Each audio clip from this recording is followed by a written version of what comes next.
Students, आज हम करेंगे power of square matrix. Square matrix की पावर कैसे निकालते हैं। तो सबसे पहले तो पावर का मतलब पता है। Power, what do you mean by power. Power होती क्या है। पावर हमने छोटी क्लासों में नेम तो सुना ही होगा इसका। कैसे हमें सम आते थे कि हमें कई बार एक्स के ऊपर स्क्वायर लिखा हुआ आता था, 9 के ऊपर स्क्वायर ये 2 लिखा हुआ आता था, 10 के ऊपर ये क्यूब लिखा हुआ आता था। यहाँ तक कि हमें 9 के ऊपर 4 बी, 2 के ऊपर 4, मतलब कि ये जो नंबर ऊपर लिखे हुए आते थे, ठीक है। राइट साइड में जो ऊपर जो हमें नंबर लिखे हुए आते थे वो क्या होती थी, पावर। एक्स की पावर 2, इसको हम बोलते थे पावर। एक्स की पावर 2 और ये 9 है, तो हम इसको क्या बोलेंगे, पावर। 9 की पावर 2, 10 की पावर 3, 9 की पावर 4, 2 की पावर 4। ठीक है। इसी तरीके से हमें पता है पावर क्या होती है। ठीक है। तो ये भी आपको पता होगा पावर को कैसे सॉल्व करते हैं। जैसे यहाँ पे 2 के ऊपर 2 यानी कि 2 की पावर 2, इसको अब हम कैसे सॉल्व करते थे। इसकी पावर 2 है, इसीलिए 2 को कितनी बार लिख लेंगे, 2 बार। जितना ऊपर नंबर होगा उतनी बार ही हम नीचे वाले नंबर को नोट कर लेंगे, तो हमारा आंसर मल्टीप्लाई करके आ जाता था। ठीक है। जैसे हमारे पास 2 के ऊपर अगर 5 हो, तो मतलब कि 2 की पावर कितनी है, 5। इस 2 को हम कितनी बार नोट करेंगे, 5 बार। ठीक है। 5 बार नोट करेंगे तो हम इन सम को क्या करेंगे, आपस में मल्टीप्लाई करेंगे। देन हमारे पास आंसर आएगा 2 इंटू 2 4, 4 इंटू 2 8, 8 इंटू 2 16, 16 इंटू 2 32। हमारे पास आंसर 5, 2 की पावर जो 5 होगी उसका आंसर हमारे पास 32 आ गया। ठीक है। आपको पता ना ऐसे किया करते थे हम। तो अब हम स्टार्ट करते हैं पावर ऑफ स्क्वायर मैट्रिक्स। तो अब इसको स्टार्ट करने से पहले मैं आपको बताऊंगी स्क्वायर मैट्रिक्स क्या होती है। वैसे तो मैंने आपको सेकंड लेक्चर में बताया था कि टाइप्स बताई थी मैंने, कौन कौन सी मैट्रिक्स होती हैं। उनमें से ये एक टाइप है स्क्वायर मैट्रिक्स, और एक और मैट्रिक्स होती है आइडेंटिटी मैट्रिक्स। इन दोनों मैट्रिक्स के बारे में मैं आपको आज बताऊंगी। पहले भी बताया हुआ है, लेकिन आज मैं आपको याद करवा दूंगी ये क्या होती है। स्क्वायर मैट्रिक्स जो होती थी उसमें क्या होता था कि जो नंबर ऑफ़ रोज़ होती थी वो किसके इक्वल होती थी, कॉलम के इक्वल होती थी। ठीक है। आपको पता ही होगा किसकी रो चेक करनी है और किसकी कॉलम चेक करनी है। कंफ्यूज मत होना। वो जो हमने किया था वो हमने मल्टीप्लिकेशन में ऑर्डर चेक किया था। हमने चेक की थी ना कि इसकी ए मैट्रिक्स की रो बी मैट्रिक्स के कॉलम के इक्वल होनी चाहिए। लेकिन ये तो हम स्क्वायर मैट्रिक्स की बात कर रहे हैं, तो एक ही मैट्रिक्स होगी, उस एक मैट्रिक्स के बीच में कितनी रो हैं और कितने कॉलम हैं उसकी बात करेंगे हम। जितनी इस मैट्रिक्स के अंदर रो होंगी, यहाँ पे 3 रो होंगी अगर, तो 3 ही कॉलम होंगे। एक ही मैट्रिक्स की बात कर रहे हैं, एक ही मैट्रिक्स में जितने रो उतनी कॉलम। ठीक है। समझ में आई बात। हम किस मैट्रिक्स की, एक ए मैट्रिक्स की बात कर रहे हैं। जितने इसके रो होंगे उतनी कॉलम होंगी, मतलब कि इसका ऑर्डर आप सिंपली याद रख लो, इसका ऑर्डर सेम होगा। अगर आगे 2 है पीछे भी 2, आगे 3 पीछे भी 3, आगे 4 पीछे भी 4, मतलब ऑर्डर सेम होगा। ठीक है।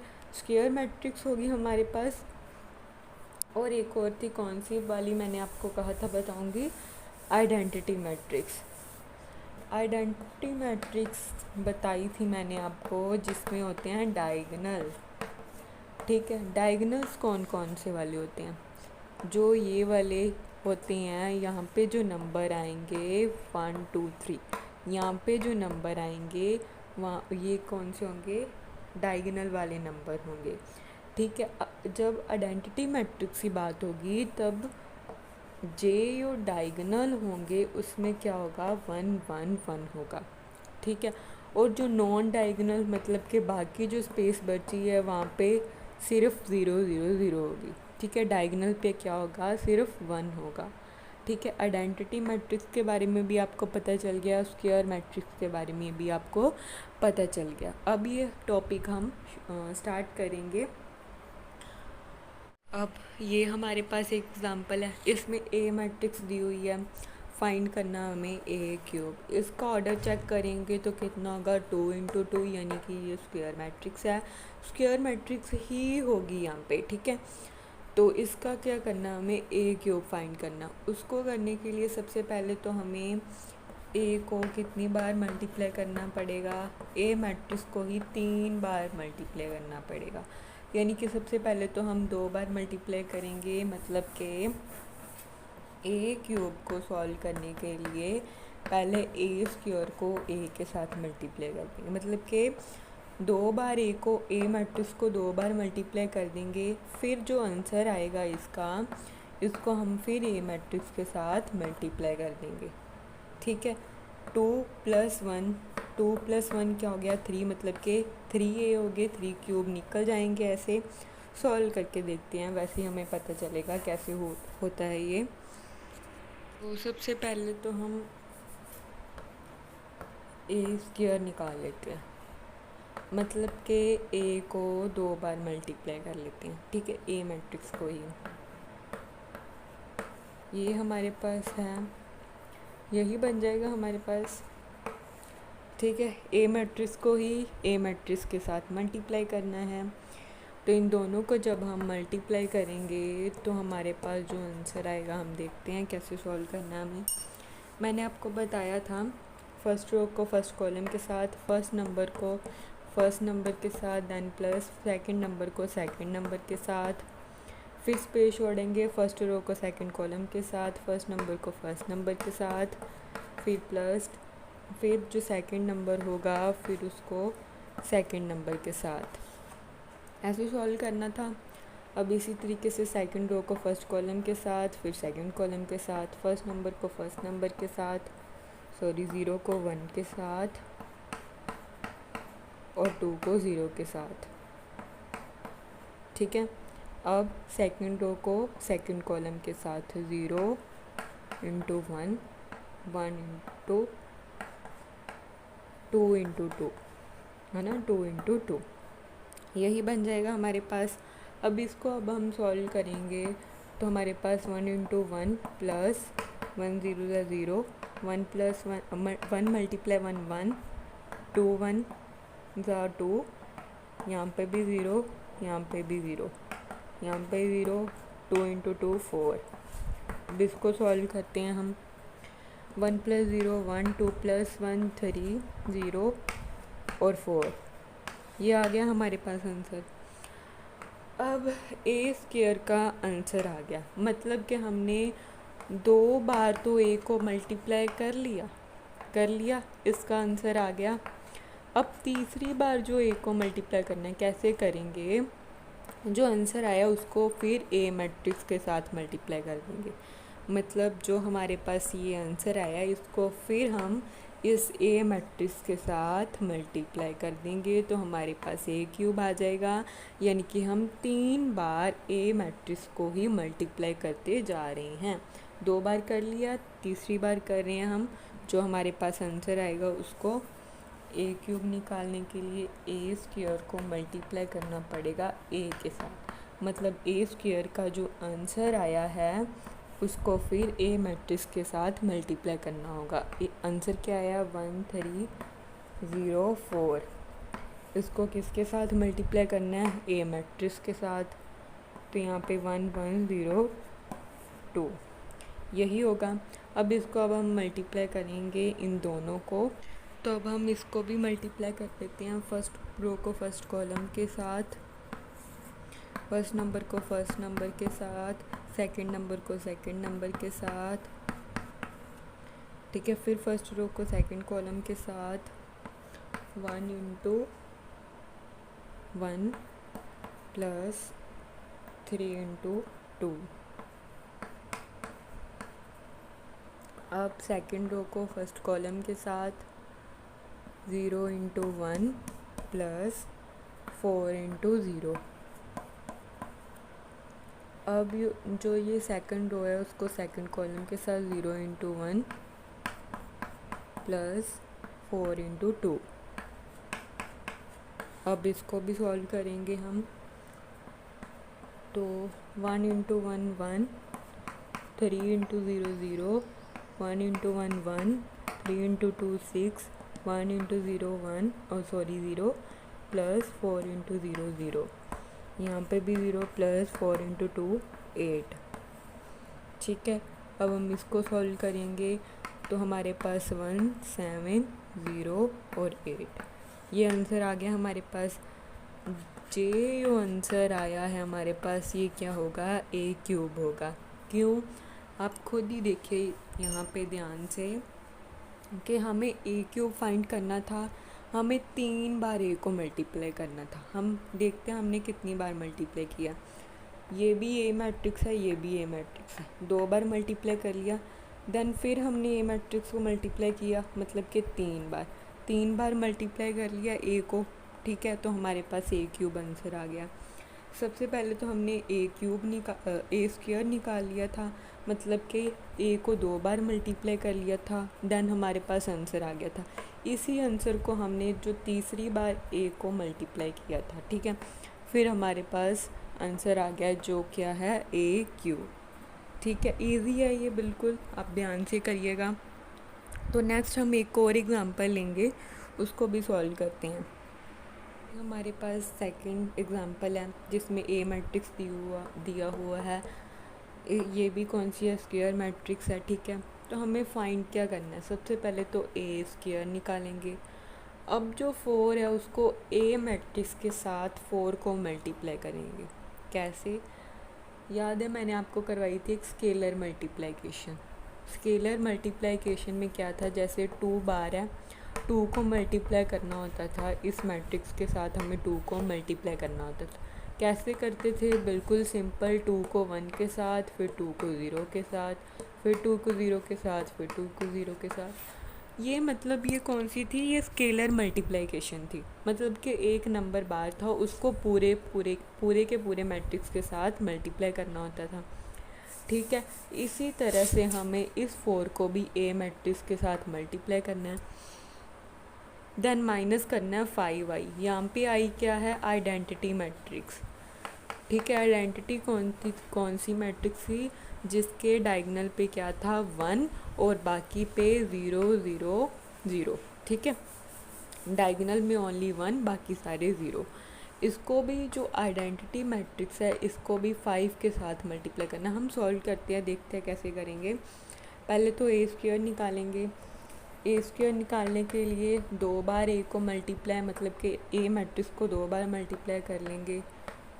तो इसको 2 बार मल्टीप्लाई करने के लिए कैसे करेंगे, फर्स्ट रो को फर्स्ट कॉलम के साथ 0 इंटू 0 प्लस, फिर सेकंड नंबर को सेकंड नंबर के साथ, फिर स्पेस छोड़ेंगे हम। फिर जो फर्स्ट रो है उसको सेकंड कॉलम के साथ 0 इंटू 2, फिर 2 इंटू 1।